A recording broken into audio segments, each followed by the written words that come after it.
নমস্কার, শুভ সন্ধ্যা। র্যাপিড টাইমসে আপনাদের সকলকে স্বাগত। সারাদিনের সমস্ত খবর নিয়ে আমি তিয়া। শনিবার বিকেল 5টা থেকে ভারত ও পাকিস্তান সব ধরনের সংঘর্ষ থেকে বিরত থাকার সিদ্ধান্ত নিয়েছে, জানালেন ভারতের বিদেশ সচিব।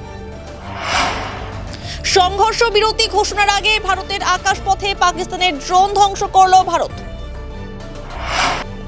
শুক্রবার রাতে ভারতীয় বায়ুসেনার 4টি ঘাঁটিতে হামলা করেছিল পাকিস্তান। এদিন সকালে জবাব দিল ভারত। পাকিস্তানের 8টি এয়ারবেসে হামলা চালালো ভারতীয় সেনা।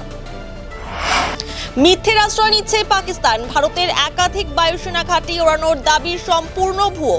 সংঘর্ষ বিরতি ঘোষণার আগে সাংবাদিক বৈঠক করে এমনটাই জানান ভারতের বিদেশ সচিব বিক্রম মিশ্রি। সংঘর্ষ বিরতি ঘোষণার আগে দিল্লিতে 3 সেনা প্রধান, সেনা সর্বাধিনায়ক, জাতীয় নিরাপত্তা উপদেষ্টা ও প্রতিরক্ষা মন্ত্রী রাজনাথ সিং সহ অন্যান্য শীর্ষ আধিকারিকদের সাথে বৈঠক করেন প্রধানমন্ত্রী নরেন্দ্র মোদী। শিলিগুড়ি মেট্রোপলিটন পুলিশের ভোরের আলো থানার উদ্যোগে উৎসর্গ রক্তদান শিবিরের আয়োজন করা হলো। শিলিগুড়ির বাগডোগরায় সেনাবাহিনীর ক্যাম্প সংলগ্ন এলাকায় গ্রেফতার এক বাংলাদেশি। সোশ্যাল মিডিয়া ডেটিং অ্যাপে নিজেকে কো-পাইলট পরিচয় দিয়ে মেডিকেল কলেজের নার্সকে প্রতারণা, অভিযুক্তকে গ্রেফতার করল উত্তরবঙ্গ মেডিকেল ফাঁড়ির পুলিশ। ঘটনা তদন্তে পুলিশ। ফের শিলিগুড়ি ইস্কন রোডে চুরির ঘটনা, গ্রেফতার এক যুবক।